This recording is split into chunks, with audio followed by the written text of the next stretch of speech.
তো দেখো বন্ধুরা, এখানে আমি এখন মামামের খাবার তৈরি করব।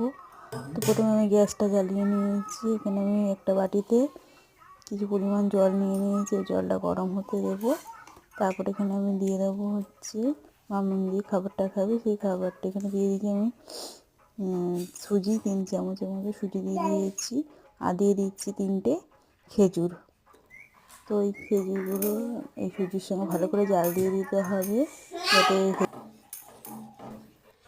তো দেখো এখানে জাল দেওয়া হয়ে যাচ্ছে।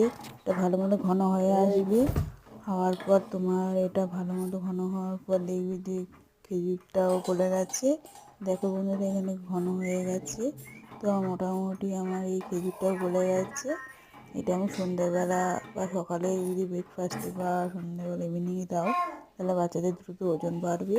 আর এটা বাচ্চারা খুব পছন্দ করবে। আর খেজুরে রয়েছে আয়রন ভরপুর।